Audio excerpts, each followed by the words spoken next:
Welcome back to Inspired Intentional. It's Mon here. Today I am using epoxy resin for the first time. Selecting my mica powder here because it'll become apparent that I have no idea what I'm doing.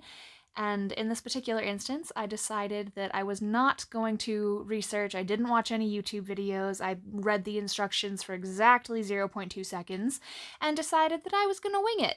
So this is me getting ready to stir for endless amounts of time. I figured I would edit that out. So now we're going to get started on my practice piece right here.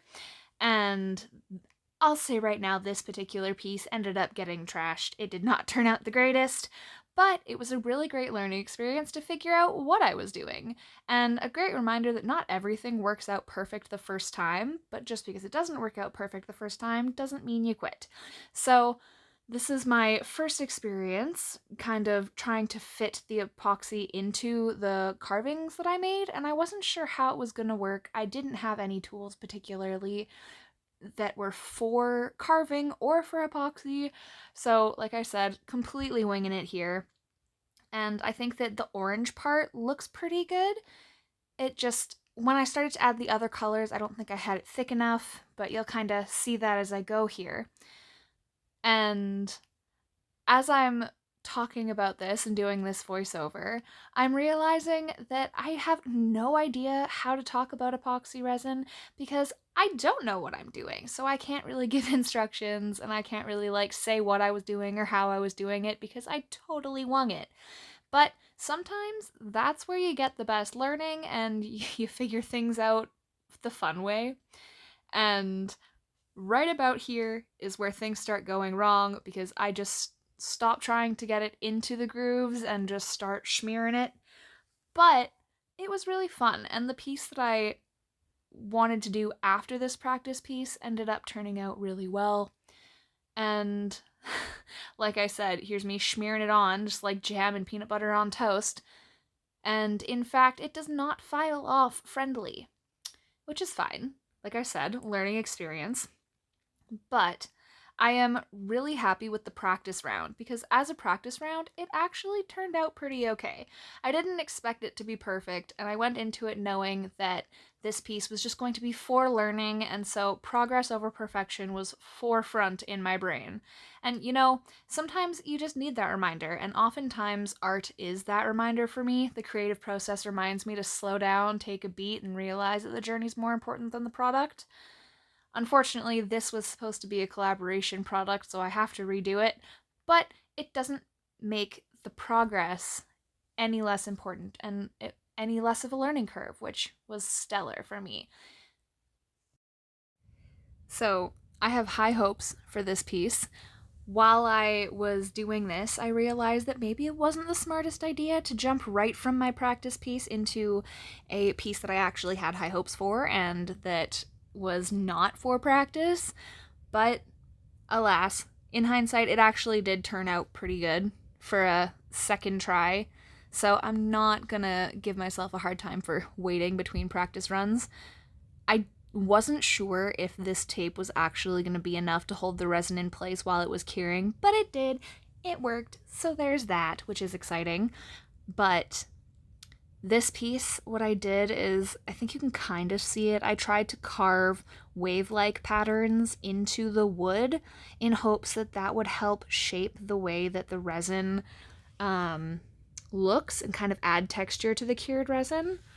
And so there was a hope there, and you can tell me once I release the finished product if you think that you can see the wave efforts and if the carving was worth the time. But I see it again, spreading that resin like peanut butter and jelly on toast, and I gotta stop doing that. I don't think that that method has worked on any of the practice pieces that I did in this video, so maybe I will learn to not do that in the next one. But you can kind of see as I'm spreading it that there is kind of depth and layer from where I carved out the wood. And after this piece, I had stabbed myself twice with chisels, so I have invested since in a Dremel to hopefully not hurt myself making these, because this is really fun to make. I really enjoyed this process.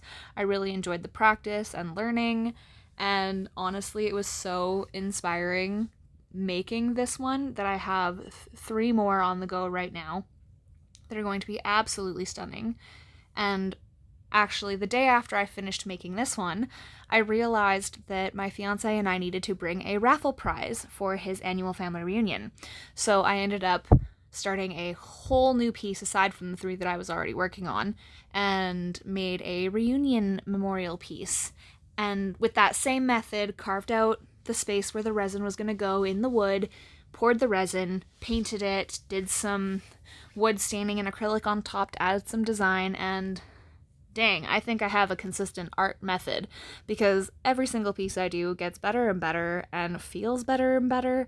So that's always really nice. And it's a huge confidence booster, because even though I have no idea what I'm doing, the fact that the progress is happening and I'm starting to get better is what it's all about, honestly. It builds self-efficacy in my creativity, but also in other areas of my life, because drawing those parallels, like if I can have patience with my creativity and I can start from 0 scale and go, I can do that in other areas of my life too. And it's a very powerful reminder. I think I've already said that in this video, but progress over perfection every single time. I'm going to pick up the pace for this last little bit here as I'm adding the finishing touches, like the waves and the water foam, because it's not really much different than the rest of the process. It's just a different color.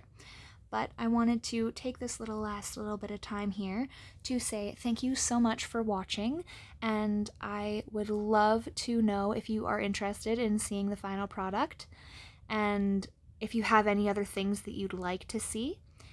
So one more time, thank you for your time, and I look forward to seeing you again and hearing your thoughts.